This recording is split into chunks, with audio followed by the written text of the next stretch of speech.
चलिए, तो आज हम लोग देखिए नया चैप्टर शुरू करेंगे और उसका नाम है एग्जम्पशंस फ्रॉम जीएसटी। तो कुछ चीजों को एग्जम्प्ट किया हुआ है, हालांकि देखिए बेसिक कॉन्सेप्ट के अगेंस्ट है ये, क्योंकि जब जीएसटी इंट्रोड्यूस हुआ, बल्कि उसके पीछे जब वैट इंट्रोड्यूस हुआ, तो कॉन्सेप्ट ये था कि एग्जम्पशंस, कंपोजिशन स्कीम्स, ये सारी चीजें नहीं होंगी, क्योंकि इससे जो चेन है ना, एक से दूसरा, दूसरे से, वो चेन ब्रेक होती है। जहां पे आप कोई आइटम एग्जम्प्ट कर देते हो, टैक्स नेट से बाहर कर देते हो, या किसी पर्सन को टैक्स नेट से बाहर कर देते हो, तो वो चेन को ब्रेक करता है। खैर, लेकिन because of diversity, because of social considerations, because of political considerations, कुछ चीजों को यहाँ पे इन्होंने एग्जेम्प्ट किया है एंड इसको बोला है कि भैया देखो एग्जम्प्ट होगा, टैक्स नहीं लगेगा। तो सबसे पहले आप देखो, there is a definition, exempt supply.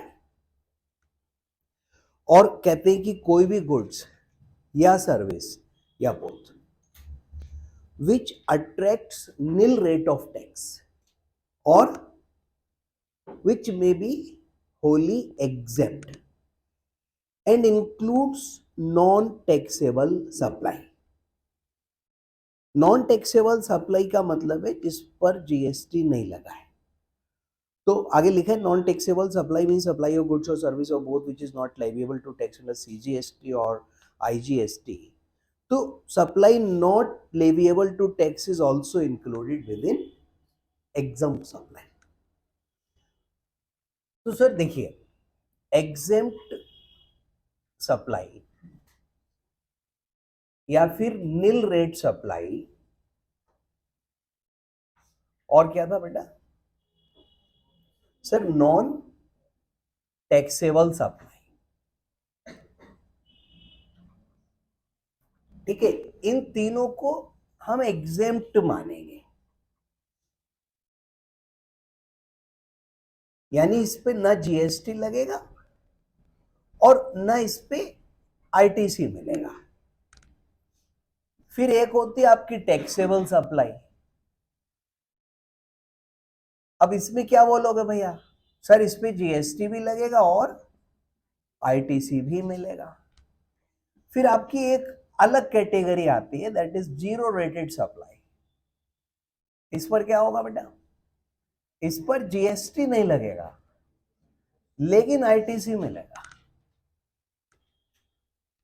ठीक है, तो सर ये तो हम लोग पढ़ ही रहे हैं, जो टैक्सेबल सप्लाई है वही तो पढ़ी, कि जो हमारी सप्लाई है उसके आउटपुट पे टैक्स पड़ेगा और जो इनपुट है वो मेरा क्रेडिटेबल है, उस पर मेरे को क्रेडिट मिलेगा। हालांकि क्रेडिट में क्या कंडीशंस हैं, कब मिलेगा कब नहीं मिलेगा, आप लोगों को अच्छे से पता है। जीरो रेटेड में सर एक तो एक्सपोर्ट होता था, एक होता था supply to developer of SEZ और यूनिट लोकेटेड इन एसईजेड। तो उसमें आउटपुट पे टैक्स नहीं है लेकिन इनपुट का क्रेडिट भी दे रहे हैं और वो हमेशा रिफंड के रूप में मिलेगा। लेकिन बच्चों, जितनी सप्लाई एग्जम्प्ट की हुई है या नील रेटेड है या नॉन टैक्सेबल है, उन सब बातों का एक ही मतलब है। और इन सब चीजों को देखो, चाहे आप उसको नॉन जीएसटी सप्लाई कह दो, ठीक है नहीं, नॉन टैक्सेबल मतलब नॉन जीएसटी सप्लाई, जैसे वो होते थे ना पेट्रोल, डीजल, एटीएफ और क्या था है बेटा सर, ये लिखा है ना। तो examples of supply not leviable to tax are alcoholic liquor for human consumption, तो सर ये नॉन जीएसटी है, और एग्जाम्प्ट भी कह सकते हो, क्या फर्क पड़ेगा सर? ना टैक्स लगना है ना आईटीसी मिलनी है। Petroleum products like crude oil, HSD that is diesel, motor spirit that is petrol, natural gas and ATF. So ये नॉन जीएसटी कह लो, नील रेट कह लो, एग्जाम, इनका ट्रीटमेंट एक सा है। चलिए आगे बढ़ते हैं बच्चों। इसके बाद देखिए हेडिंग है नॉन सप्लाईज अंडर जीएसटी। कुछ चीजों को जीएसटी में सप्लाई ही नहीं माना गया। तो सर कुछ ऐसे आइटम हैं sir, neither goods nor services, यानी नो जीएसटी, तो वो भी एक प्रकार से एग्जम्प्ट सप्लाई में आएगा सर। ना जीएसटी लगेगा ना क्रेडिट मिलेगा। तो activities transactions specified in schedule, कौन सा था ये? तो बच्चों ये था शेड्यूल 3, जिसमें उन्होंने नॉन जीएसटी आइटम्स की बात करी। सबसे पहला पॉइंट है, ठीक है सर, ये ना गुड्स है ना सर्विस है, तो ये भी एक प्रकार से नेगेटिव लिस्ट हो गई। तो इसमें देखिए पहला पॉइंट दिया हुआ नीचे टेबल पे, आइए, services by an employee to the employer in the course और इन रिलेशन ऑफ एम्प्लॉयमेंट। तो बेटा services by employer to employee, क्या कर रहा हूं sir? By employee to employer in the course of employment, या in relation to employment. Sir सीधे शब्दों में सैलरी एंड वेजेस ये नॉन जीएसटी आइटम है। और देखो शुरू से ये कॉन्सेप्ट इन्होंने रखा हुआ है, जिस दिन जीएसटी आया, from that very day these items have been excluded from the applicability of GST। इसको उन्होंने एक्सक्लूड कर दिया, बोले भाई देखो ऐसा है, सैलरी पे टैक्स नहीं लगेगा, ठीक है सर, सैलरी पर जीएसटी नहीं लगेगा। So it is supply of neither goods nor service. Service जो है वो सर्विस नहीं है। अब किसी से आप ऐसे कहो कि सर्विस जो है वो सर्विस नहीं है, the moment you will say this, वो आदमी समझ जाएगा कि आप एक चार्टर्ड अकाउंटेंट, इसीलिए आप ऐसी बातें कर रहे हो। कैसी? कि सर्विस जो है वो सर्विस नहीं है। फिर क्या है? बोले ना सर्विस है ना गुड्स है, क्या है ये तो बताया ही नहीं। नहीं है, ना गुड्स है ना सर्विस है ना बोथ है, फिर क्या है? बता नहीं, पर सर्विस नहीं। चलो चगल्लस बन टॉपिक। सर ध्यान दीजिए, अब ये सब एग्जम्प्ट सप्लाई है ना बच्चों, देखो ये नहीं पढ़ना है हमको इस चैप्टर में, और देखो ये भी नहीं पढ़ना है हमको, ये एग्जम्प्ट नहीं है, जीरो रेटेड एग्जम्प्ट नहीं है, बिल्कुल अलग है वो, ये पढ़ना है। और हमने यहां पे ये समझा कि exempt, nil rated, non GST, neither goods nor service, इन सब बातों का अर्थ एक ही है कि एग्जम्प्ट है, इस पे टैक्स नहीं, और ना आउटपुट पे लगेगा बच्चों, और ना इनपुट पे क्रेडिट मिलेगा। तो अब हमने कहा भाई सैलरी, तो एम्प्लॉयर टू एम्प्लॉय, नहीं सॉरी, एम्प्लॉय टू एम्प्लॉयर, अब बहुत सही लिखा, employee to employer, employer to employee भी पढ़ सकते हो, गलत मत पढ़ना। सर ये सैलरी हुआ, जीएसटी नहीं है, इतना तो समझ में आ गया, पर ध्यान दीजिए अगर एम्प्लॉयर एम्प्लॉय रिलेशनशिप नहीं है देन सर फिर इस पॉइंट में कवर नहीं हुए। तो अगर एम्प्लॉयर एम्प्लॉय रिलेशनशिप नहीं है, एम्प्लॉयर एम्प्लॉय रिलेशन सर है तो जीएसटी नहीं है, मतलब एग्जम्प्ट है, जीएसटी नहीं है, टैक्सेबल नहीं है, कुछ भी कह लो। और बच्चों अगर एम्प्लॉयर एम्प्लॉय रिलेशनशिप नहीं है तो जीएसटी है। यानी कि अभी सपोज एक बैंक है, उसको सिक्योरिटी पर्सनल की जरूरत है। नाउ बैंक ने एक एजेंसी से कांटेक्ट किया और उस एजेंसी ने बैंक को कुछ सिक्योरिटी गार्ड्स प्रोवाइड कर दिए।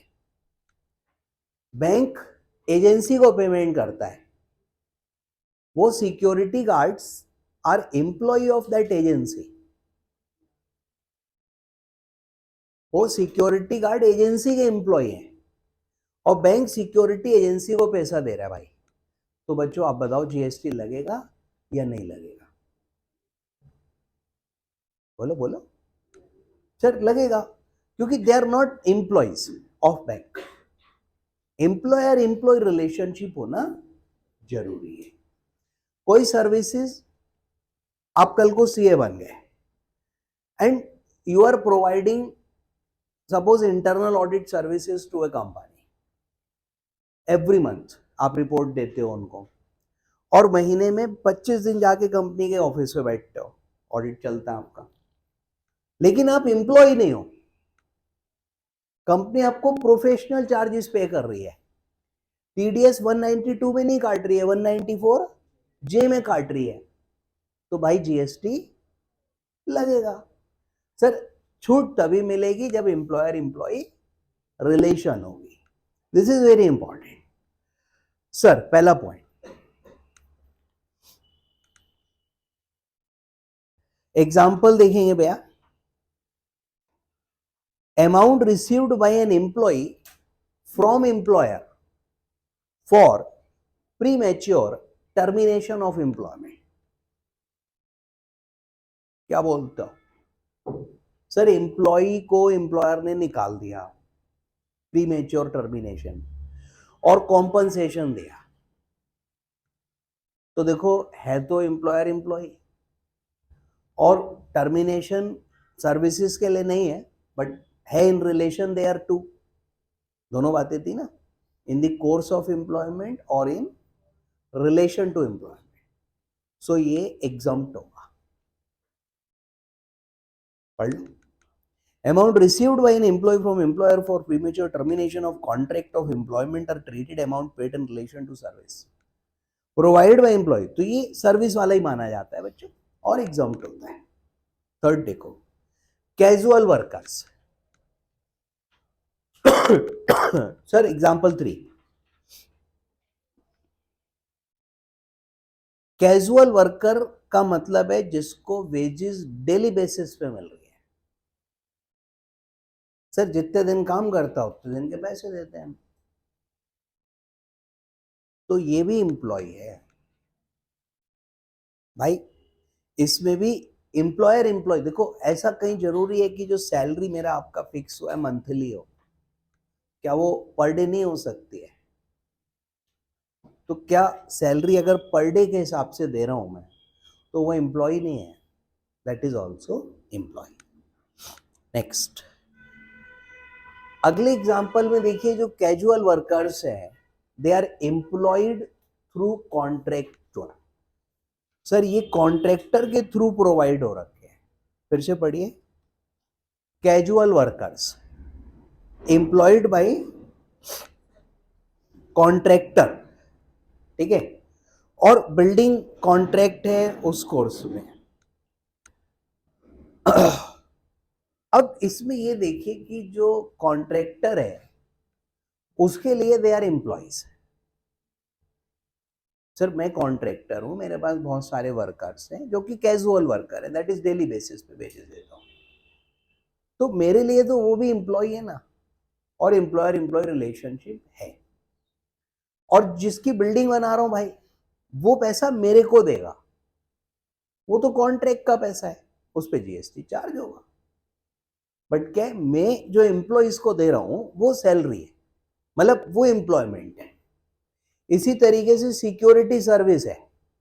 सिक्योरिटी सर्विस में देखिए जो पैसे मैं दे रहा हूं टू माय एम्प्लॉइज, मैं मान लो सिक्योरिटी एजेंसी हूं, तो मेरा तो एम्प्लॉयमेंट ही है। हाँ, जो पैसे मेरे को क्लाइंट पे करेगा भाई वो सैलरी नहीं है, वो जीएसटी लगेगा। सर आगे देखो, only service that are provided by employee to employer in the course of employment are outside the realm of supply. That's correct. However, service provided outside the ambit of employment, अगर employment के अलावा कोई payment हो रहा है तो वो आपका इस क्लॉज में नहीं बचेगा। ठीक है, एग्जाम्पल है service provided by on contract basis. अगर कॉन्ट्रेक्चुअल बेसिस पे हम सर्विस दे रहे हैं, that means employer employer relationship is absent, तो ये प्रिंसिपल टू प्रिंसिपल कहलाएगा बच्चों, and in that case GST will be levied. Example 6, any amount paid by employer to employee for not joining a competing business or that is provided for service or forbearance cannot be considered provide service, तो इस पर भी GST charge होगा। Non competing fees अगर हम दे रहे हैं तो बच्चों वो भी जीएसटी में फॉल करेगा। Okay, any questions employer employee पे भाई? सर ये कहां आ गए हम? बेटा ये हम आ गए एग्जम्पशंस में, और एग्जम्पशंस में पहला पॉइंट था services provided by employee to employer in the course of employment और इन रिलेशन टू एम्प्लॉयमेंट। उसमें क्या क्या चीज कवर होगी क्या नहीं कवर होगी, कुछ एग्जांपल्स इन्होंने कवर किए। राइट, कोई चीज क्लियर नहीं हुई हो तो बताइए। Next sir, this is court और ट्राइब्यूनल। तो अगर कोई सर्विसेज प्रोवाइड कर रहा है, services provided bye a court और tribunal which has been established under any law, तो देखिए कोर्ट या ट्राइब्यूनल्स लॉ में ही तो क्रिएट होते हैं। अब नेशनल कंपनी लॉ ट्रिब्यूनल है, कंपनीज एक्ट में बना। इनकम टैक्स अपीलेट ट्रिब्यूनल है, इनकम टैक्स में बनाया।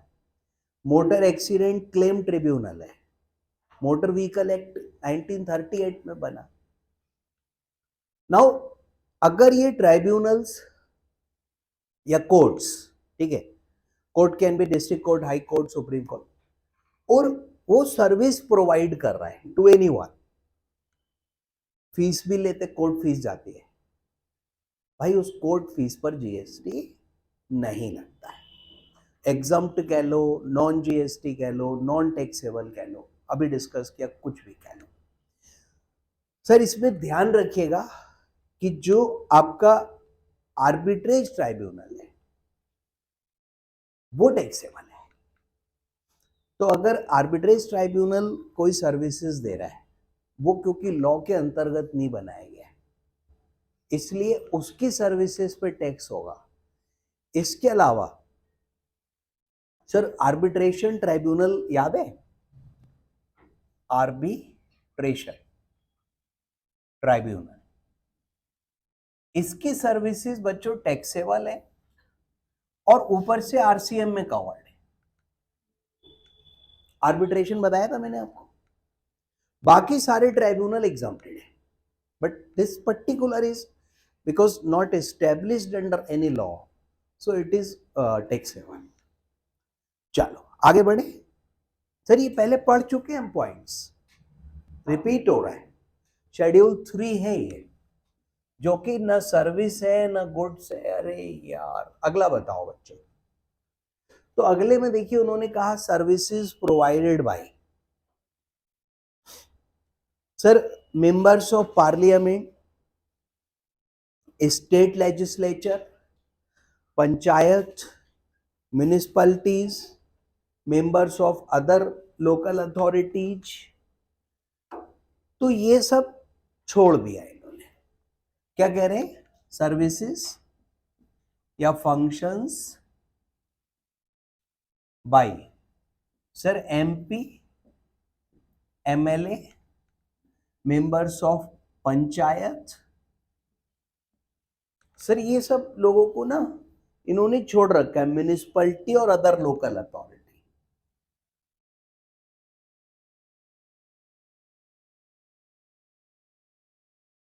सर ठीक है, कोई इसमें समझाने वाली बात ऐसी नहीं है।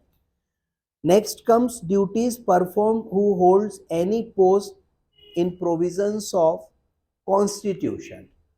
तो सर्विसेज या functions by a person for any constitutional post.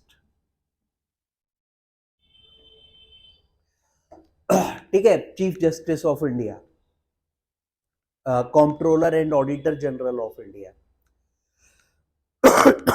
Governors of different states. तो ये सारी सर्विसेज देखिए, एग्जांपल पढ़ लीजिए आप, जब तक आपको क्लियर हो जाएगा।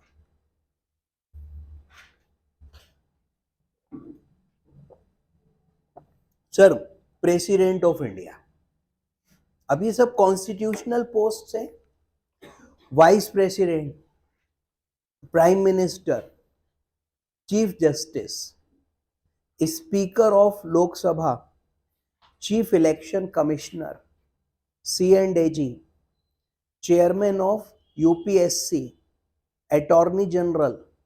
तो ये सब कॉन्स्टिट्यूशनल पोस्ट हैं बच्चों, एंड इनको भी सैलरी मिलता है, बट सैलरी वाले क्लॉज में कवर नहीं होता क्योंकि एम्प्लॉयर एम्प्लॉय रिलेशन नहीं है, तो सेपरेट क्लॉज डाल के उसको एग्जाम्प्ट कर दिया। और इन लोगों को जो सैलरी मिलेगी, देखिए एग्जाम्पल 7 वालों को, वो इनकम फ्रॉम अदर सोर्स में टैक्सेबल होगी। इनकम टैक्स में सैलरी हेड तभी लगेगा जब एम्प्लॉयर एम्प्लॉयर रिलेशनशिप हो, तो that salary will fall under income from other source. और वो जो सैलरी है 50,000 की स्टैंडर्ड डिडक्शन मिलती है, फिर वो नहीं मिलेगी।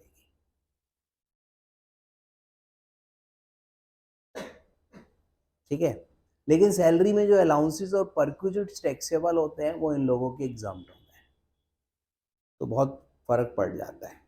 एनीवे, आगे बढ़ते हैं बच्चों। Sir duties perform by any person as a chairperson और मेंबर और director of a body establish by central, state, local authority. तो ये है कि जो सर ये भी सरकारी सर्विसेज है, तो सर्विसेज और functions by a person as chairman, member और director of any body established by central government, state government और even local authority भी इसमें कवर है। तो सर बहुत सारे जैसे बोर्ड्स बना रखे, अब सपोज सीबीडीटी है, central board of direct taxes. अब सीबीडीटी इनकम टैक्स का हाईएस्ट अथॉरिटी है, चेयरमैन है, सीबीडीटी के मेंबर्स हैं, उन सबको भी सैलरी मिलती है, and they are not employer employee, तो एग्जम्प्ट यहां पे किया हुआ उसको, राइट। देखिए ये फर्स्ट पॉइंट है, एम्प्लॉयर एम्प्लॉय पूरा माफ। थर्ड पॉइंट में भी एम्प्लॉयर एम्प्लॉय ही है, बट बेसिकली टेक्निकली नहीं। तो एमपी, एमएलए, पंचायत के मेंबर, सर कोई कॉन्स्टिट्यूशनल पोस्ट होल्ड कर रहा है, या फिर कोई जो गवर्नमेंट बॉडीज है उनके चेयरमैन, डायरेक्टर, मेंबर्स, तो ये सब दे तो सैलरी ही रहे हैं हम एक तरीके से, लेकिन उस सैलरी को यहां इन्होंने कवर नहीं किया हुआ है, एग्जम्प्ट किया हुआ है। चले आगे बढ़े। सर नेक्स्ट देखिए, सर ये है किसी व्यक्ति का लास्ट राइट्स हो रहे हैं, मतलब उसका वो हो गया, मतलब मृत्यु, और फिर उसका funeral, burial, crematorium, mortuary services including transportation of deceased. ठीक, तो सर देखो ये ह्यूमन ग्राउंड्स पे है ना, फ्यूनरल, बरियल, मॉर्चुरी, क्रीमेटोरियम और बच्चों ट्रांसपोर्टेशन ऑफ डिसीज। तो उस सब पे जीएसटी नहीं लगेगा। ठीक है, कोई खास बात नहीं है सर। अब क्या ये should I explain these services?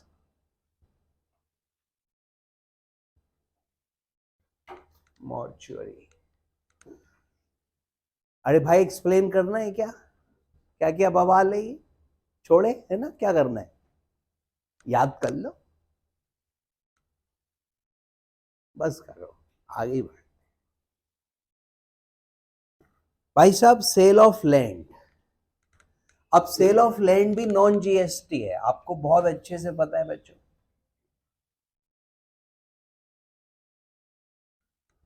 Cell of land पर कभी जीएसटी नहीं लगेगा, कभी भी।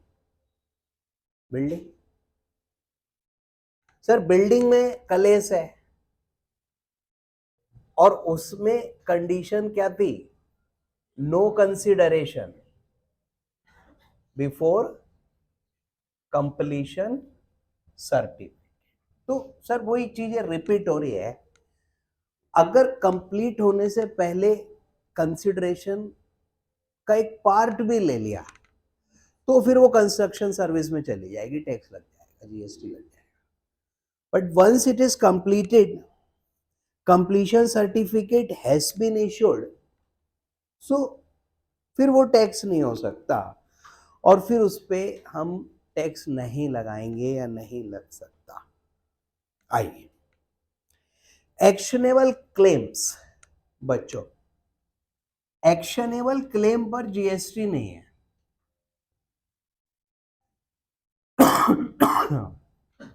एक्शनेबल क्लेम्स नो जीएसटी, लेकिन इसमें लॉटरी, सर देखिए लॉटरी है, बैटिंग है और गैम्बलिंग है, इस पर जीएसटी लगेगा। और आपको पता ही होगा रिसेंटली इसमें चेंज करके उन्होंने 28% जीएसटी ग्रॉस अमाउंट पे करा है। मतलब ये तो धंधा ही बंद हो गया। जीएसटी अगर ईमानदारी से दे रहा है तो बिजनेस नहीं कर पाएगा। एनीवे, और आगे बढ़ते हैं बच्चों।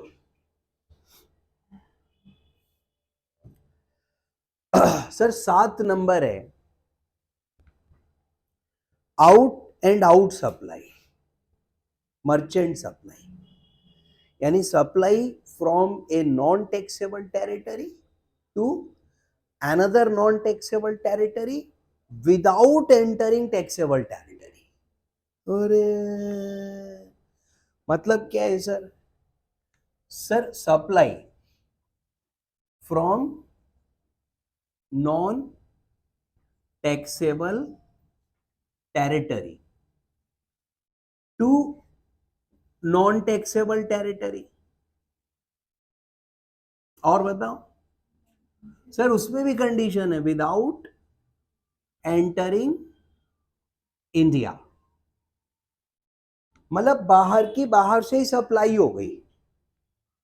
सर मेरा सपोज रजिस्टर्ड पर्सन हूं और प्लेस ऑफ बिजनेस है मान लो दिल्ली में, मैंने कोई गुड्स इंग्लैंड से खरीदी और डायरेक्टली श्रीलंका सप्लाई कर दी, और वो गुड्स भारत आई ही नहीं, मैं रजिस्टर्ड इन इंडिया हूं भाई, it is neither supply of goods nor supply of service, I have to pay no GST on this.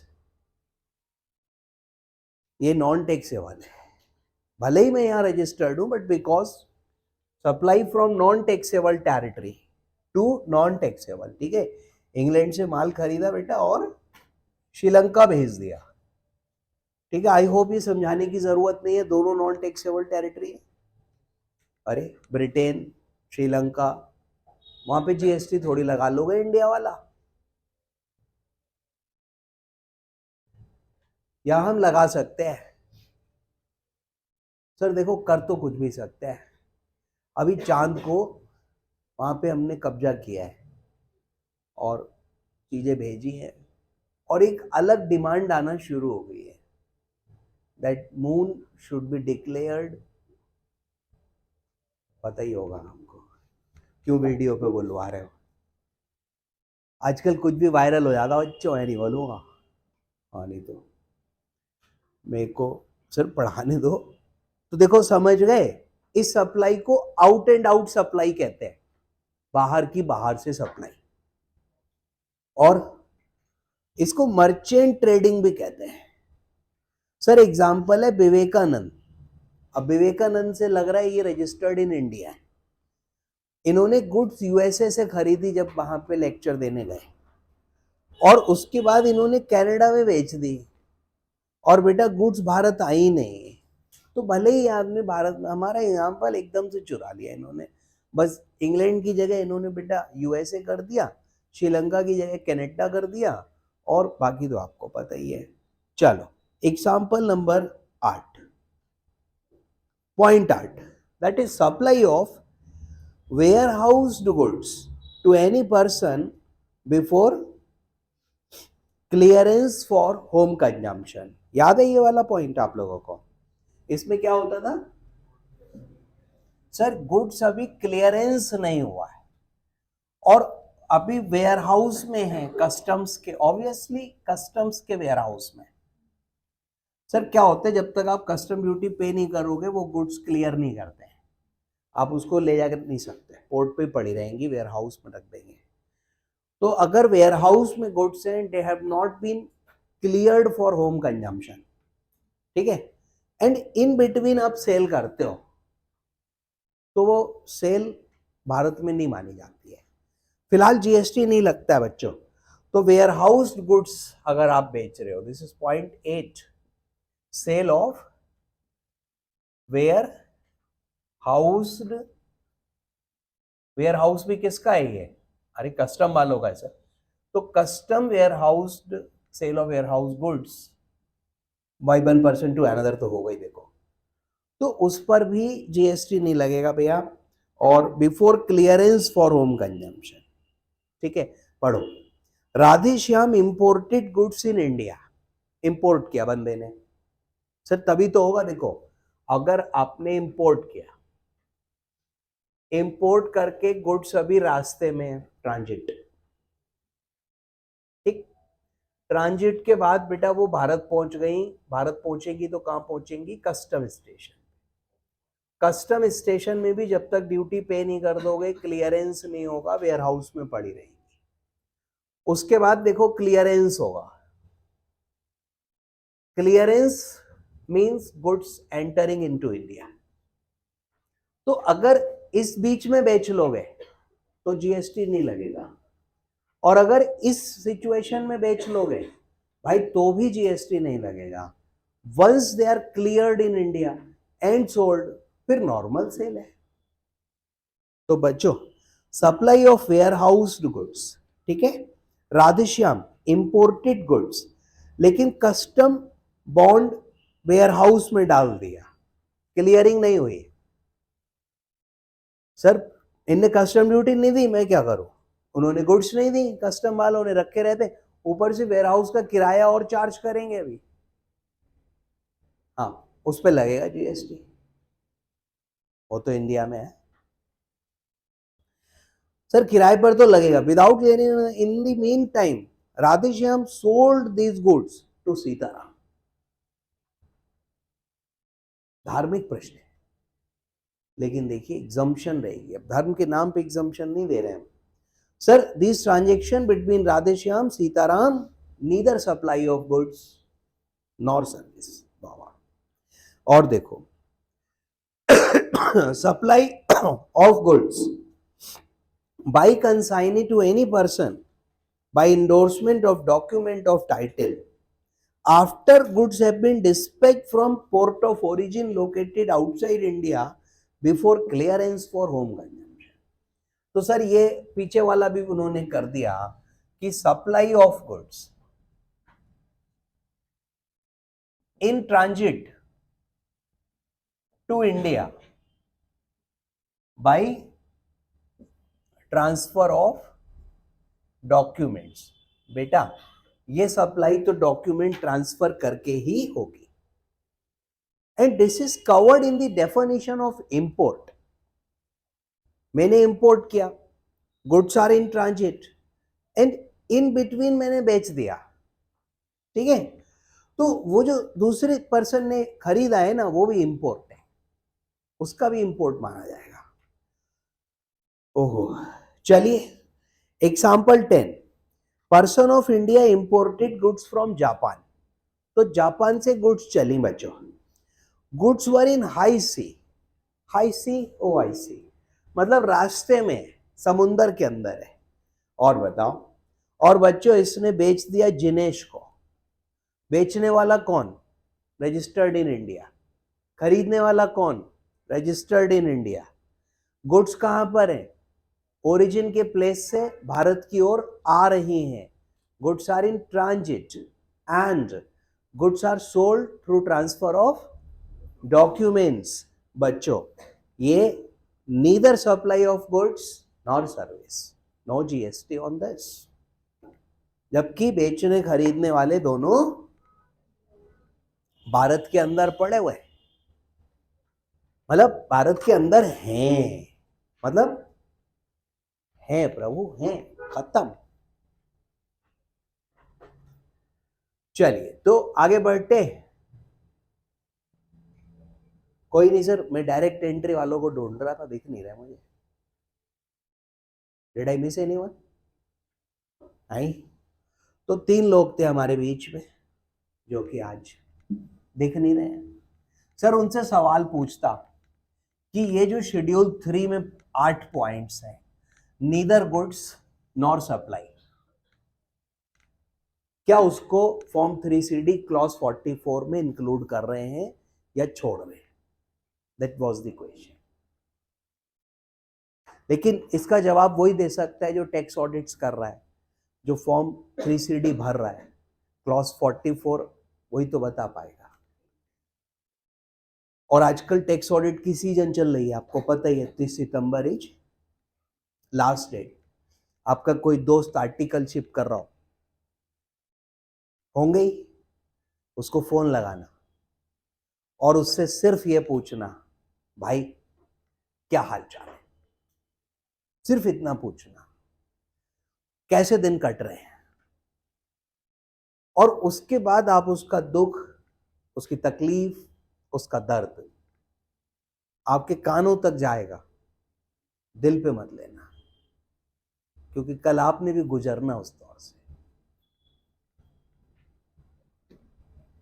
Sir everyone is overworked right now.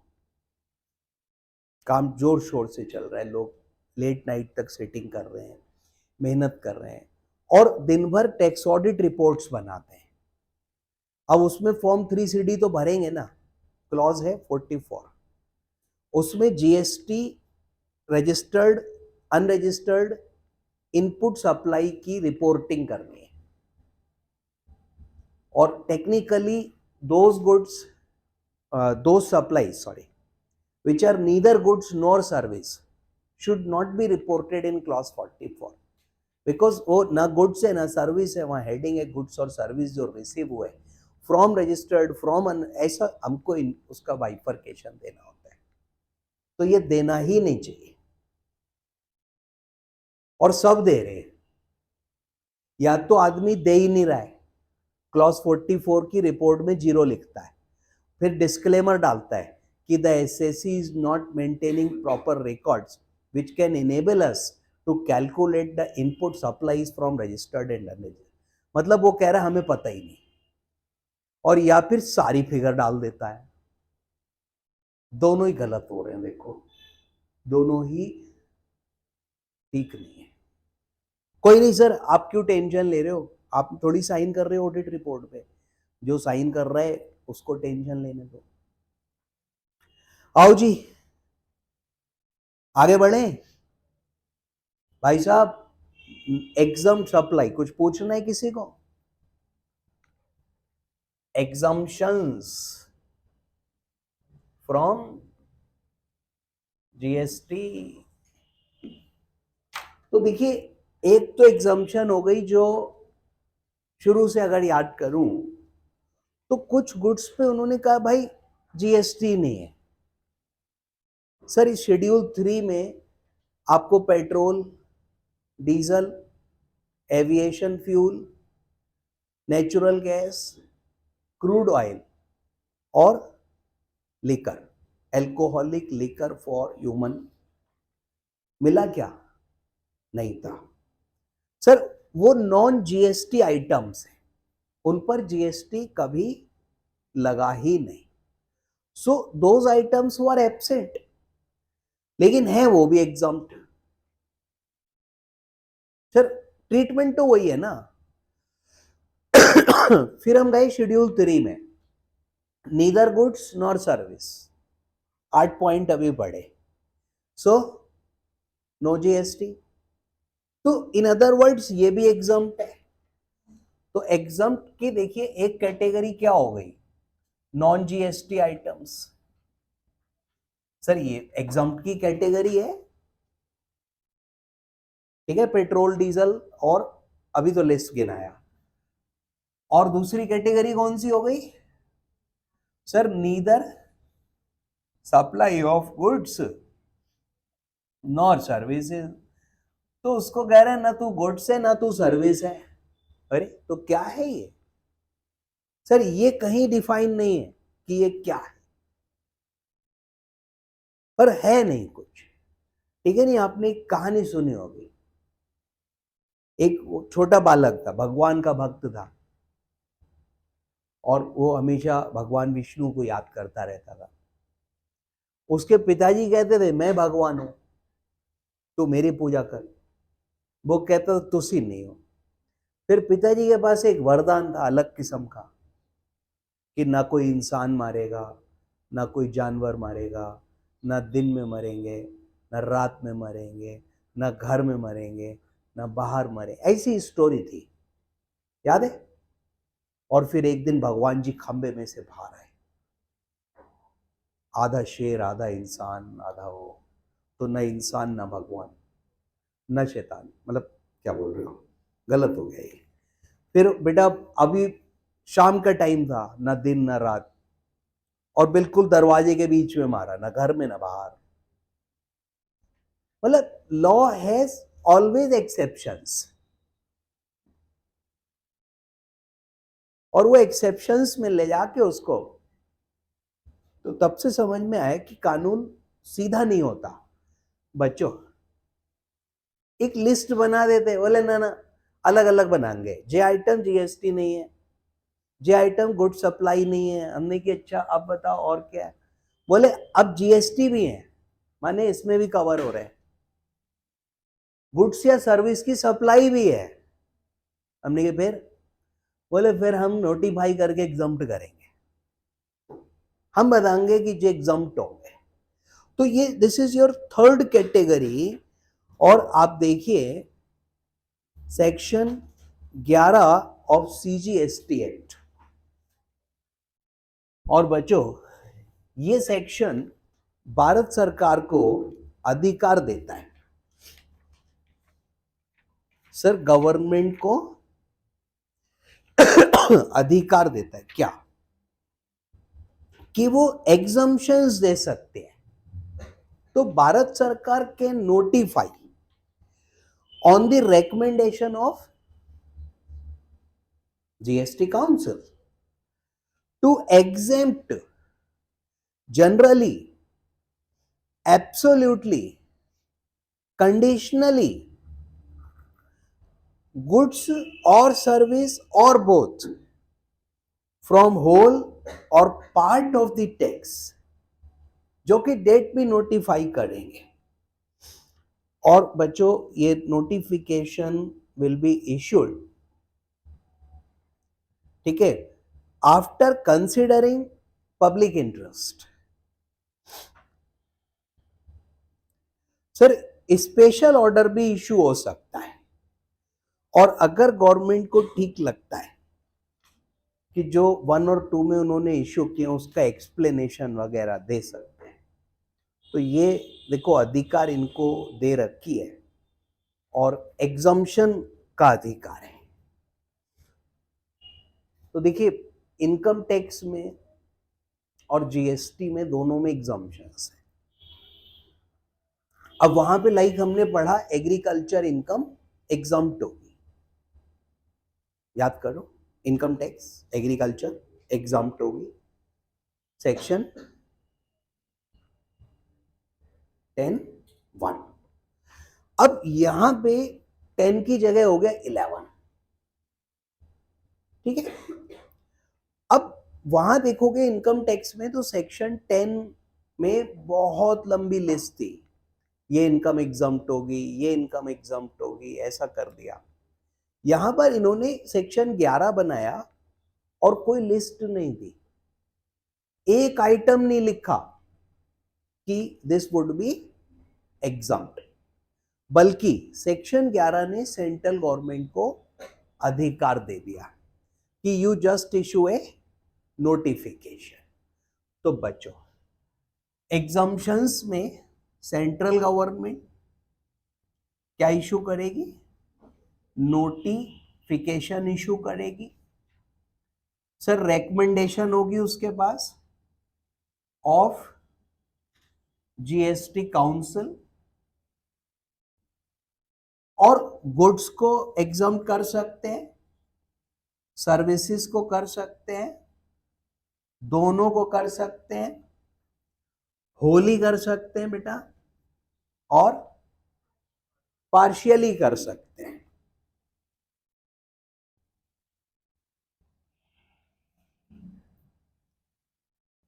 ठीक है, होली भी हो गया, पार्शियली भी हो गया। हाँ, कंडीशंस लगा सकते हैं,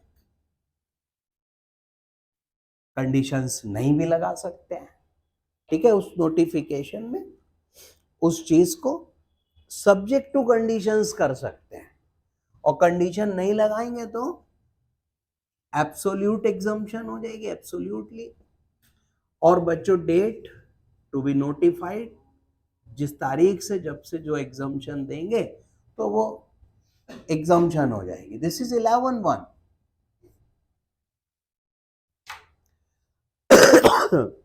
बच्चों ये जनरल ऑर्डर है, क्या है, जनरल ऑर्डर। अब बहुत सारी चीजें एग्जम्प्ट कर दें इसमें, गुड्स भी करी, सर्विसेज भी करी, there is a long list. जैसे एग्रीकल्चर, एग्रीकल्चर इनकम टैक्स में एग्जम्प्ट था, एग्रीकल्चर जीएसटी में भी एग्जम्प्ट है, ठीक है। सपोज करो हमारे पास एक खेत वेत है, किसान आदमी है, ठीक है, और हमने उसमें मान लो आलू उगाया। अरे आलू छोड़ो बेटा, गेहूं उगा लो, पैडी धान उगा लो, टमाटर, टमाटर उगा लो भाई, नो प्रॉब्लम, ठीक है। Now this would be exempt under income tax, पूरा एग्रीकल्चर है भाई, and this is also exempt under GST. यहां नहीं है, यहां थोड़ी लिखा आलू नॉन जीएसटी है, यहां भी नहीं है, यहां पर है जनरल नोटिफिकेशन है, और सेंट्रल गवर्नमेंट ने जनरली उसको एग्जम्प्ट किया हुआ है, किसी भी चीज का खेती करो। अब एक दूसरे भाई साहब मिल गए हमको, ठीक है, प्रभु माफ करना है सर, वो कह रहे कि भाई तुम खाते होगे आलू लौकी टमाटर, हमने के फिर बोले हमें तो देखो मुर्गा बकरा भैंसा चाहिए। वो भाई साहब कह रहे हैं, मैं माफी प्रभु से पहले ही मांग ली, देखो सावन सोमवार भगवान। तो बेटा क्या कह रहे हैं, अब दोबारा नहीं बुलवाओ। अच्छा, अरे डायरेक्ट एंट्री बैठी तो है। ओ दीदी बोली क्यों नहीं आप जब पूछ रहा था? हेलो, बोला था आपने?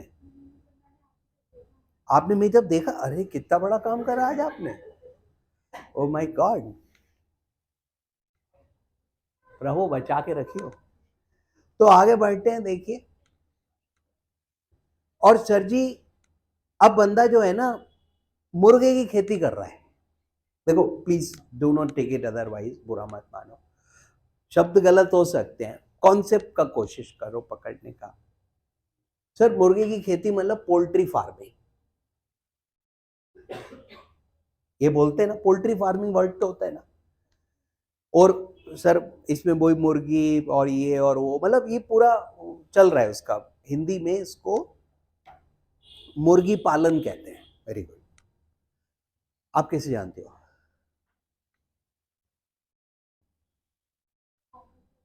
कॉमन है। Very good, very good.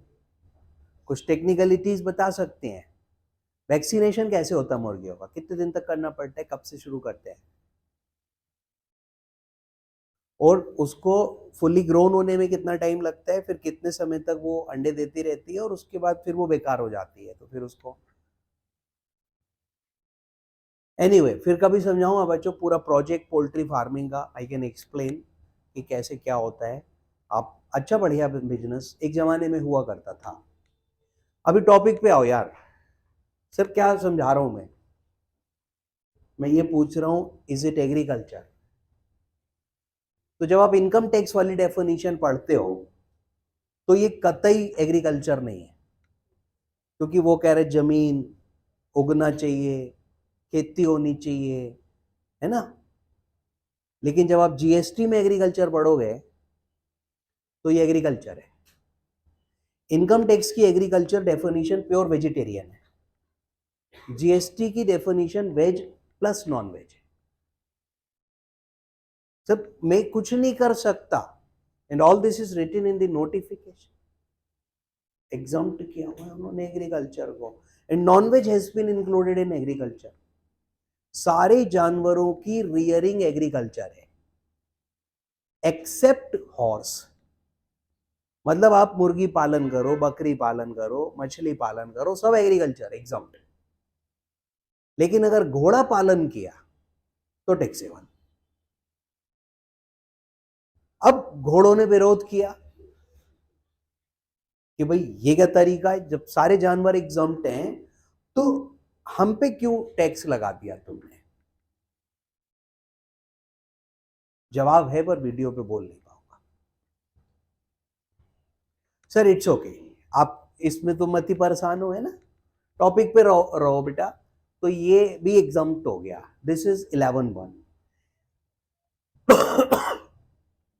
11.2 is specific notification. Sir conditions वही है, goods service wholly partially absolutely conditionally date to be notified, recommendation of GST council, everything. But the difference is कि ये जनरल है और ये स्पेशल है।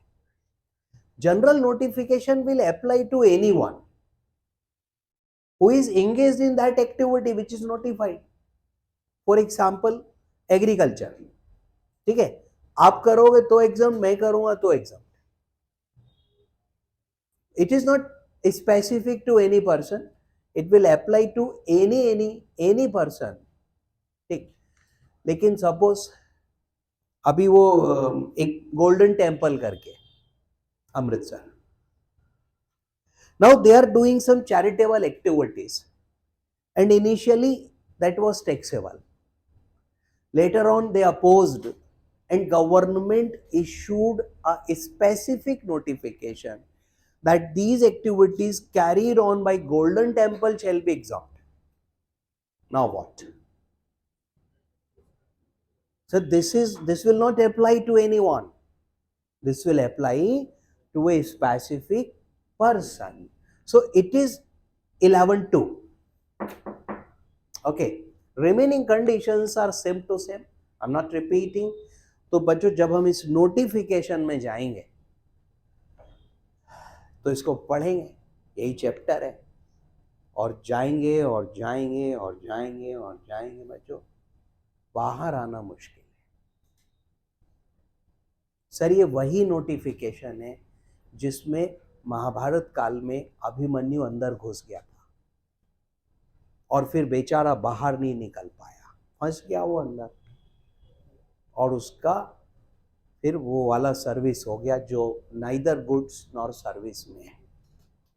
Sir ठीक है, ज़्यादा नहीं, गड़बड़ हो जाता है। तो बेटा जी यो इन्होंने कहा कि जा जी ले अपनी जिंदगी।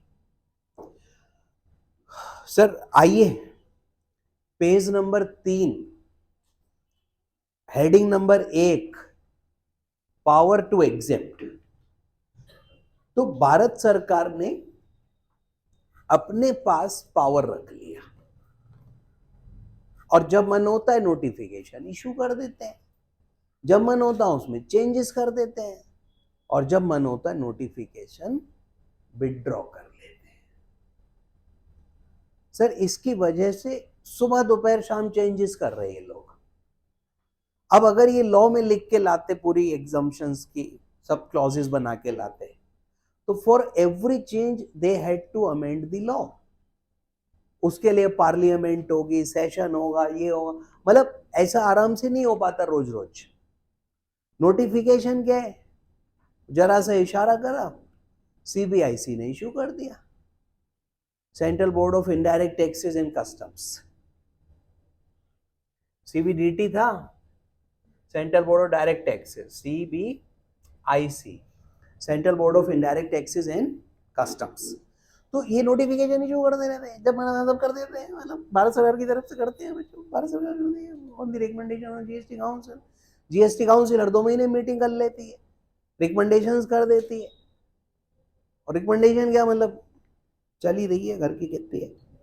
आओ बेटा पेज पर आए तो हेडिंग है पावर टू एग्जाम्प्ट, मतलब कुछ ज्यादा ही हो गया बच्चों। Section 11 of CGST, section 6 of IGST, power to exempt. Sir पहला है बाई नोटिफिकेशन, दूसरा लिखा है स्पेशल ऑर्डर, एक ही बात है यार। तो देखो एग्जाम्प्ट जनरली, पहला वाला पढ़ोगे तो जनरल है। सर मैंने लिखा नहीं बट बोला था कि ये वाला जो है वो जनरल है, जनरल माने सब पर लगेगा, एब्सोल्यूटली और कंडीशनली। एब्सोल्यूट का मतलब होता है नो कंडीशन, कंडीशन का मतलब होता है विद कंडीशन। तो जो एग्जम्पशन है वो एब्सोल्यूट हो सकती है बच्चों, और वो साथ में कंडीशंस के साथ में भी हो सकती है। गुड्स और सर्विस दोनों एग्जाम कर सकते हैं। नीचे आओ, द गवर्नमेंट में generally exempt supply of goods और service specified on recommendation of council by notification, absolutely, conditionally, wholly, partly, with effect from such date notified. तो मैंने I wrote all these things, ठीक है। सर होली या partially का क्या मतलब है? देखो किसी चीज को होली एग्जाम्प्ट कर सकते हैं, ठीक है, और किसी चीज को पार्शियली एग्जाम्प्ट कर सकते हैं।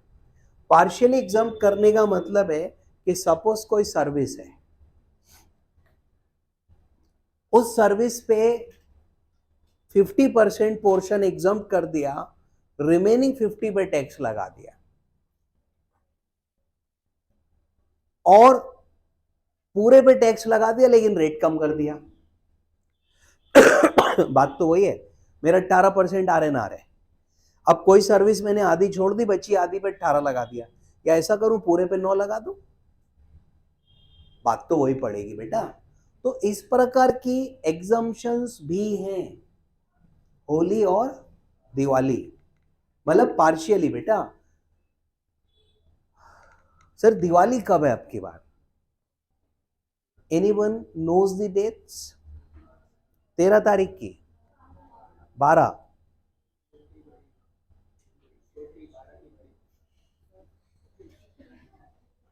एग्जाम के बीच में तो नहीं आ रही है, फिर क्या करोगे? दिवाली की होली? तो दिवाली छोड़ो, होली मनाएंगे और क्या। अरे दिवाली तो हर साल आती, क्या फर्क पड़ता है? पढ़ाई ज्यादा जरूरी है, एग्जाम ज्यादा जरूरी है। आओ बच्चों, इसी को सर शास्त्रों में दुख दर्द पीड़ा कहा गया है, लेकिन आप अपने आप को संत समझो, इन सब चीजों से ऊपर उठ जाओ। ये कोई दुख दर्द पीड़ा फील नहीं होना चाहिए, नहीं होता है। नीचे आइए बच्चों, government exempt any good service with tax is leviable from payment और tax by special order.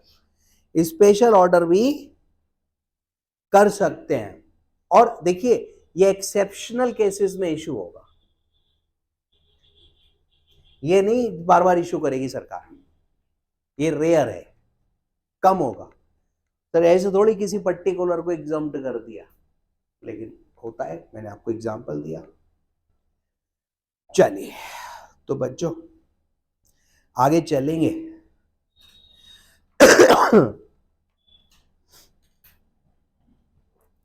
Page number 4.3।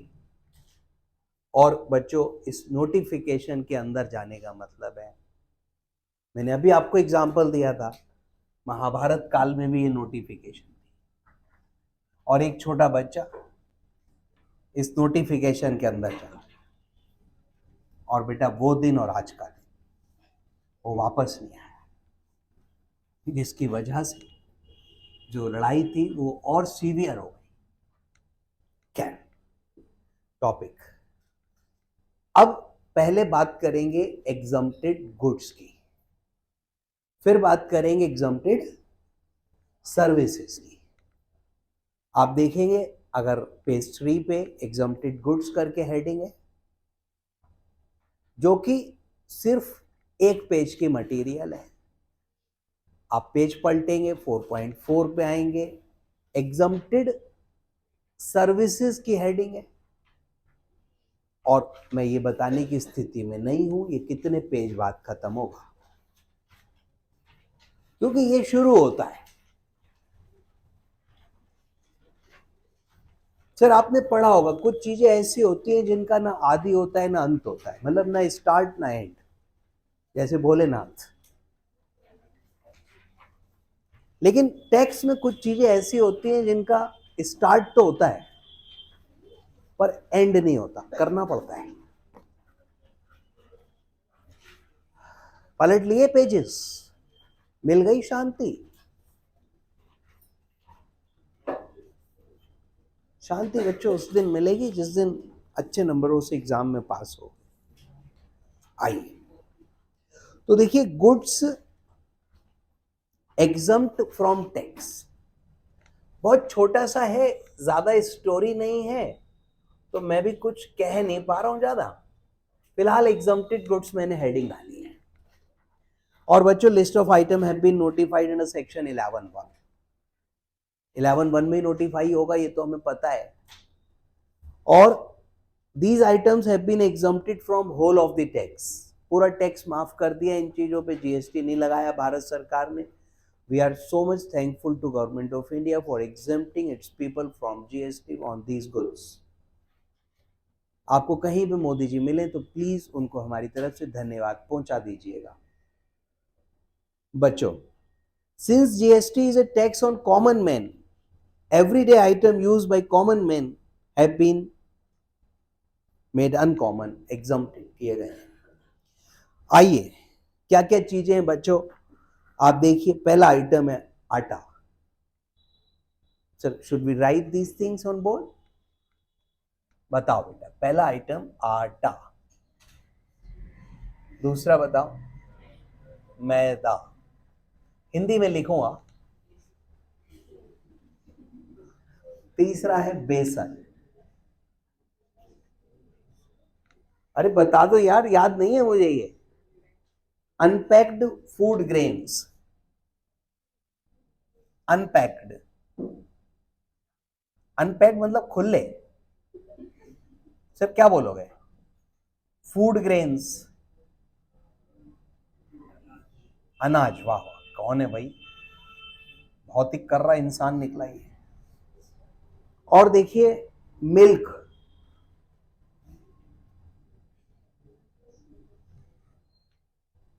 Curd,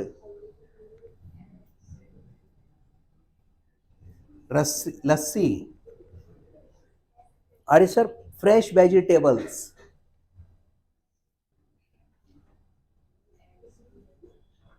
है बेटा। देखो मैं नहीं लिख पाऊंगा, वो बोल लेता हूं, पर इस बोर्ड को मैं हमेशा से पवित्र मानता रहा, कभी भी मैंने ऐसी कोई बात नहीं, एक पर्टिकुलर देश का नाम मैं कभी नहीं लिखता। ये सर नॉन वेज और ये गंदी चीजें छी, हम नहीं लिखेंगे, पाप लगता है। आप याद कर लो, पढ़ लो, देख लो, मैं नहीं लिख पाऊंगा। तो फिलहाल ये सब चीजें देखो माफ होंगी, लेकिन कंडीशन है अनब्रांडेड। ठीक है, अब आप आटा बेच रहे हो और ब्रांडिंग करके बेच रहे हो, ठीक है, आशीर्वाद आता है ना, आईटीसी का है, और कौन सा आता है, कौन सा आटा खा रहे हो हैं? घर का ही है, खुद ही गेहूं उगा के, खुद ही पिसवा के, खुद ही खा लेते हो। गेहूं बाहर से आता है, फिर उसको पिसवाने जाते हो। बहुत बढ़िया बेटा, वेरी गुड। तुम बताओ भाई साहिल। गुड लाइफ आटे का नाम है, हॉस्पिटल लग रहा सर। एनीवे देखो ब्रांडेड है तो टैक्सेबल है, आटा मैदा बेसन, गड़बड़ हो जाती भाई। जब बाकी के आपके फूड ग्रेन्स हैं, तो दाल जैसे हो गया फूड ग्रेन में आता है, गेहूं फूड ग्रेन में आता है, चावल वो भी फूड ग्रेन है, लेकिन क्या होना चाहिए, ब्रांडिंग नहीं करनी। अब आप चावल बेच रहे हो बेटा, उसमें लाल किला और ताजमहल और ऐसे ब्रांड्स होते हैं इनके, ठीक है। मिल्क, अब पराग बेच रहा है, ब्रांडेड हो गया, ठीक है, आपके घर पे ऐसे दूध वाला दे गया, अनब्रांडेड हो गया। कर्ड, दही खाया कभी, अनब्रांडेड है। और सर ब्रांडेड भी आता है, मदर डेयरी और इंटेल, नहीं सॉरी, इंटेल वाले प्रोसेसर बनाते, सॉरी, वो मदरबोर्ड जैसा मदर डेयरी कंफ्यूजन हो जाता है कभी कभी। लस्सी, अब सर ठीक है ना, फ्रेश वेजिटेबल्स, फ्रूट्स कहाँ गए, फ्रूट्स ऐड कर लो, नहीं है, जीएसटी नहीं है, लेकिन ब्रांडिंग मत करना किसी चीज की। देख रहे हो बच्चों, तो सर ये पेज पलट के देखते हैं और कहते हैं रेगुलर पब्लिक कंजम्पशन प्रोडक्ट्स। ओम ओ, नाम अभी बढ़ सकते हैं, देखिए तो मिल्क, सॉल्ट, नमक्स ऐड कर लो भाई, नमक, नमक मक नमक खाया होगा, ब्रांडिंग नहीं करनी है, हैं? ब्रांडिंग में ही मिलता है, हम अपना खुद नमक की खेती करेंगे। गांधी जी को याद करो, दांडी मार्च याद आया, ईयर बताओगे, वो कह रहा मैं भी गया था सर उस मार्च में।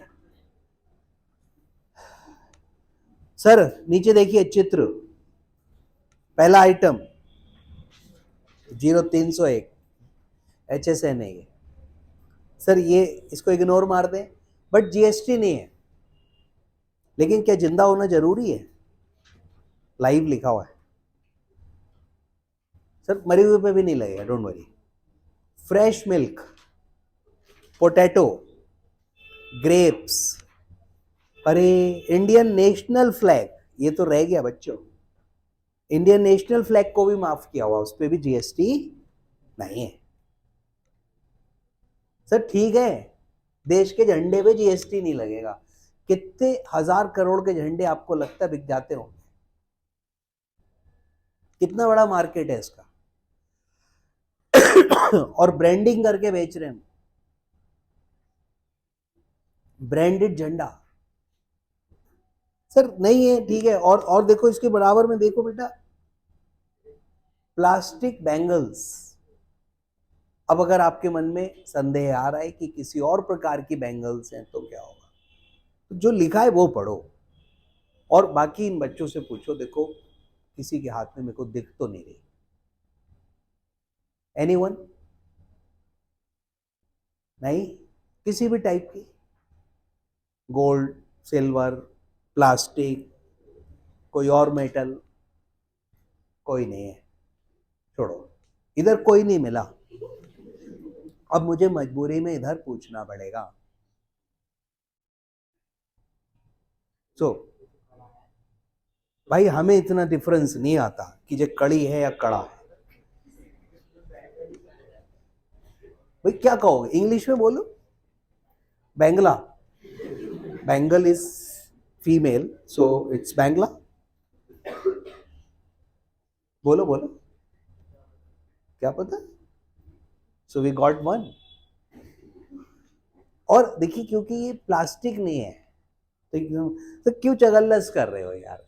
Sir there is a list, अभी और भी चीजें हैं तो उसको माफ किया हुआ है। और इन्होंने कहा है कि बेटा देखो ज्यादा तुम्हें वो है तो तुम cbic.gov.in वेबसाइट पे जाके क्यों नहीं देख लेते हो। लिखी ये बात इंग्लिश में।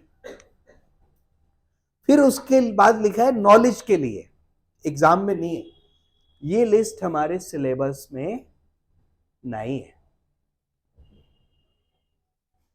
एग्जाम सर्विसेज पढ़नी है, एग्जाम्प्टेड गुड्स कोर्स में नहीं है।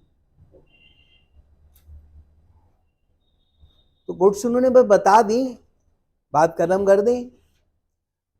Sir all goods imported by unit developer in SEZ for authorised operation, वो भी एग्जाम्प्ट होगा। अगर कोई इंपोर्ट कर रहा है एसईजेड का यूनिट तो वो एग्जाम्प्ट होगा। ठीक है भैया, तो अगर आप अनुमति दें तो मैं आगे चलूं। Now exempt services. सर इस पे ध्यान ना दें, आटा, मैदा, बेसन,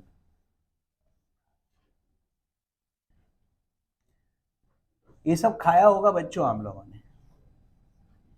हाँ ऑब्वियसली कच्चा तो नहीं खा पाए होगे, बेसन खा रहे हैं, कैसे खाओगे, पानी मिला के खाना पड़ेगा। क्या है बेटा, मैदा खा सकती हो आप, महंगी होती है। मैगी जो है वो ना तो आटा है, ना मैदा है, ना बेसन है। Sir can you call Maggi आटा, मतलब आटा ही मैगी है। मान लो आटे का बना हुआ है, मान लो, तो सर नोमेनक्लेचर चेंज हो गया उसका। वो आटा मैदा या सूजी नहीं है, वो क्या है, वो नूडल्स है। वो एग्जाम्प्ट नहीं है। देखो आटा एग्जाम्प्ट किया था, रोटी एग्जाम्प्ट नहीं करी, भले ही वो आटे की बनी है। क्या कर रहे हो, रोटी पे जीएसटी लगेगा। आटे को माफ किया है तो आटा इज माफ, आटे के बने हुए आइटम्स आर नॉट माफ। क्या अच्छा हुआ वो तो बातचीत हो गई, पता लग गया, कंफ्यूज है। ठीक है, आप मैदा एज सच खा रहे हो, माफ। अब आपने भटूरे बना लिए, भटूरे मैदा के बनते हैं, बनाए कभी, खाए कभी, क्यों। अरे पढ़ाई पे ध्यान दो बेटा, छोले भटूरे पे ध्यान दे रहे हो। हाँ?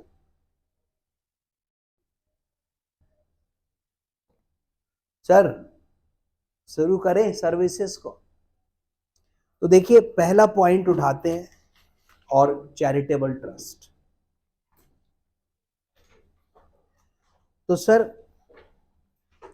अगर कोई चैरिटेबल ट्रस्ट है और ऑब्वियसली वो चैरिटेबल सर्विसेज दे रहा है। और एग्जम्पशन देखिए उसको मिल जाएगी, लेकिन देयर इज कंडीशन, और वो क्या है कि एक तो registered under the income tax law होना चाहिए,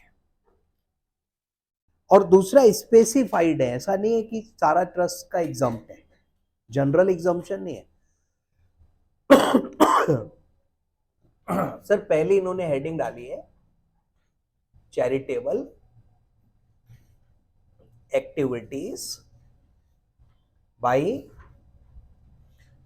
चैरिटेबल ट्रस्ट, एसेट्रा लिख दो।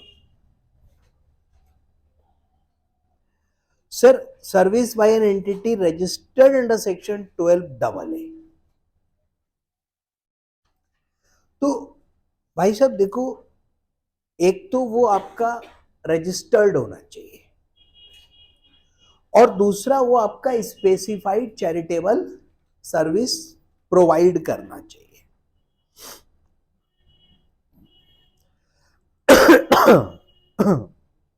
तो tax is payable other than bye way of charitable activity. और सर क्या क्या है मैं बताता हूं।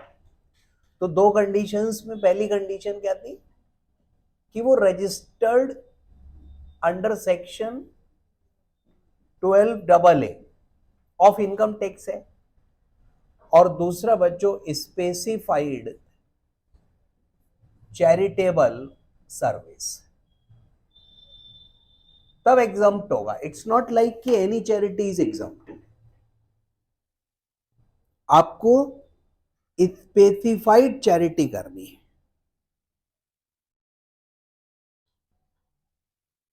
ठीक है भैया, only then there would be exemption, otherwise taxable होगा। इनकम टैक्स में चैरिटी जनरली एग्जम्प्ट है, जीएसटी में चैरिटी स्पेसिफिकली एग्जम्प्ट है। माने when you are covered in list, only then exemption will be there, otherwise it is going to be taxable। पहला point है activities by school, sir college, any other educational institution जो कि charitable trust चला रहा है by way of education और school skill development of abandoned, orphans, homeless children, physically mentally abused person, prisoners, persons over age of 65 years, people residing in rural area। तो बच्चों देखा आप लोगों ने, तो activity by school, college, educational institution, तो यहां तक तो ठीक है। चलो अब इसमें देखिए नंबर 1 आता है sir by school, college etcetera लिख दो, इससे फर्क नहीं पड़ रहा। और सर एजुकेशन है बाई वे ऑफ एजुकेशन और skill development, sir by way of education और स्किल डेवलपमेंट। अब सबका नहीं है, किसका है देखो sir, abandon, orphan, homeless children, abandoned, orphans, homeless children. दूसरा है उसी में बच्चों आपका फिजिकली और मेंटली अब्यूज्ड पर्सन।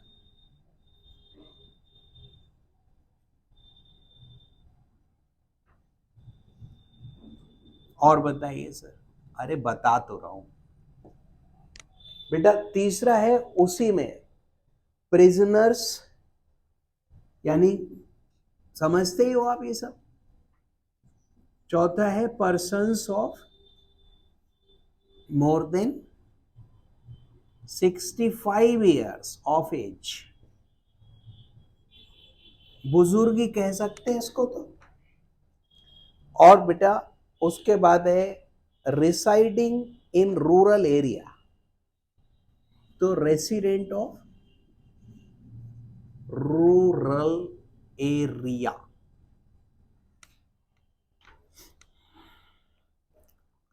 तो बच्चों इसको चैरिटेबल मानेंगे। अरे मारा, देखिए एजुकेशन चैरिटी नहीं है, आगे पढ़ेंगे हैं। एजुकेशन सर्विस भी एग्जाम्प्ट किए हुए हैं, और अभी आपने बीकॉम का फीस दिया होगा उस पे जीएसटी नहीं लगा था। आपने आईसीआई को फीस दिया, उस पर भी जीएसटी नहीं लगा था। आपने मेरे को फीस दिया, उस पर लगा। सर वो एग्जाम्प्टेड नहीं है, ठीक है। आई एम नॉट स्कूल, कॉलेज और इंस्टीट्यूशन, पहले ये हो।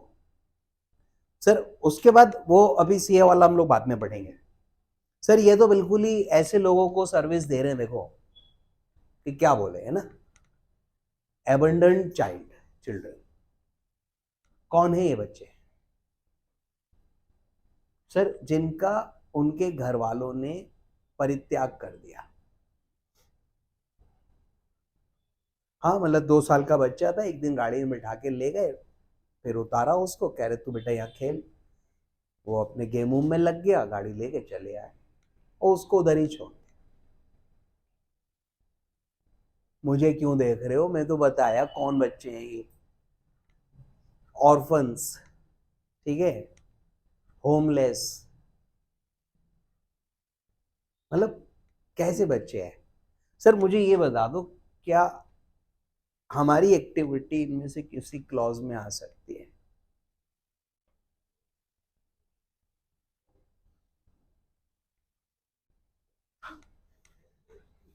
फिजिकली मेंटली अब्यूज्ड पर्सन्स, तो ये कौन है बच्चों? शोषित, पीड़ित, दलित, वंचित, भाई फिजिकली मेंटली अब्यूज्ड।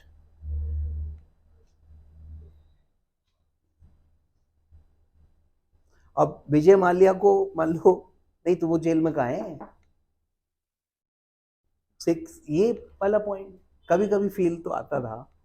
और रूरल एरिया, एनीवे बच्चों मैं क्या बोलूं, तो ये आपका माफ होगा, ये प्योर चैरिटी है। से थोड़ा कम चीजें कवर कर रखी हैं। एग्जाम्पल देखिएगा, कहते हैं शिक्षा एकेडमी, एजुकेशन इंस्टीट्यूशन है, पहला पॉइंट पूरा हो गया। और सर्व सेवा ट्रस्ट चला रही है, आगे पढ़िएगा, रजिस्टर्ड है। सर ये पॉइंट भी पूरा हो गया। सेक्शन वो पूरा सीरीज है, सो आप नंबर से कंफ्यूज ना हो, रजिस्टर्ड है तो एग्जाम्शन मिलेगी। और स्किल डेवलपमेंट प्रोग्राम है, ये पॉइंट भी हो गया। और बेटा ओल्ड एज पीपल है, मोर देन 65 ईयर्स, और वो कहां रह रहे? रूरल एरिया में। सर ध्यान से देखिए, क्या ये रूरल एरिया में? नहीं, बेंगलोर में। गड़बड़ हो गई। सर ये पॉइंट कॉमन है, आगे देखिएगा। सर इन्होंने लिखा है service provide by Shiksha academy do not fall within purview of charitable. ये चैरिटेबल नहीं है, because skill development person over age are covered under definition only when such person are residing in rural area. Sir ध्यान से पढ़ेंगे अगर ऊपर language को, prisoners के बाद वाला पॉइंट है, और पर्सन ओवर 65 ईयर्स और above residing in rural area. तो ये जो 65 साल वाला कंडीशन है ना, ये सर यहां से डैश हटा दे, ये पॉइंट कॉमन था ऐसे। ओके, 65 साल का बुढ़ा, या ठीक है, और सर अगर वो अर्बन एरिया में तो भाई टैक्सेबल है, अरे, और वही बुजुर्ग आदमी गांव में है तो एग्जम्प्ट है। अब बताओ कोई कंडीशंस का लॉजिक सेंस है ना सर। गांव वाले को ज्यादा जरूरत है एजुकेशन स्किल डेवलपमेंट, शहर वाला क्या करेगा, वो तो वैसे ही सीख चुका है। मुझे क्या पता है, ऐसा कानून कह रहा है। चलो बोलो, चैरिटी समझ में आ गई। सर स्पेसिफाइड चैरिटेबल सर्विस होनी चाहिए, only then exemption will apply. Okay, अब देखिए दूसरा पढ़ेंगे। सर अब चलेंगे धार्मिक यात्रा पे, specified charitable service, point number 2। हाँ जी बच्चों, ये बताओ कभी बेटा तीर्थ यात्रा पे गए हो? सर क्या लिखा है हेडिंग? रिलीजियस यात्रा और पिलग्रिमेज। रिलीजियस यात्रा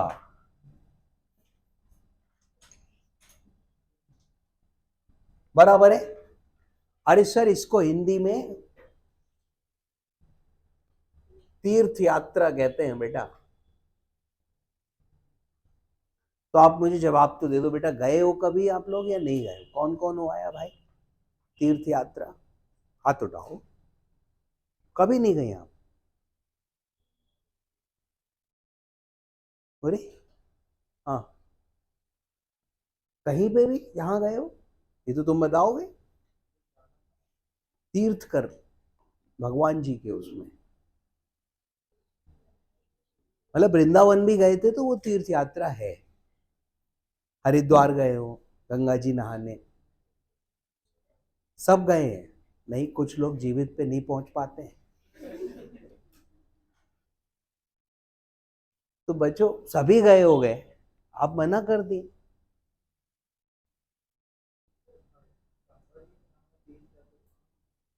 यहां से वहां तक जाना पड़ता है, यात्रा करनी पड़ती है। लेकिन ही इज वेरी करेक्ट, उन्होंने कहा ऐसे तो हर आदमी तीर्थ यात्रा कह देगा, तो उन्होंने स्पेसिफाइड कंडीशन अभी बताऊंगा ना मैं आपको। तो सर एक तो लिखा है कि रिलीजियस यात्रा organise by charitable trust are not exempt. अरे अरे अरे, पहले एग्जाम्प्ट वाला पढ़ो।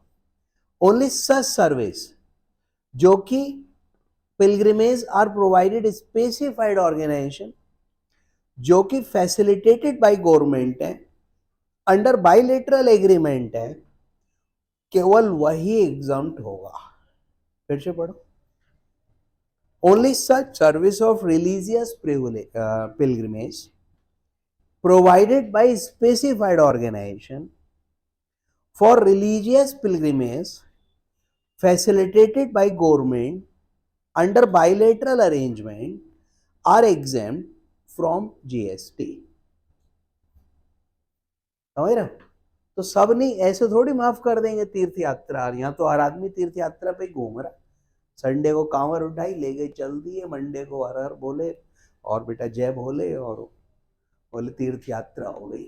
तो रुक जाओ sir, services by specified organisation जो कि facilitated by government of India under बेटा बायलेटरल एग्रीमेंट। केवल 2 ही यात्राएं माफ होंगी जिसपे जीएसटी, बाकी सारी तीर्थ पे जीएसटी देना पड़ेगा। अरे पुण्य कमा रहे हो तो जीएसटी भी तो दो, उसका भी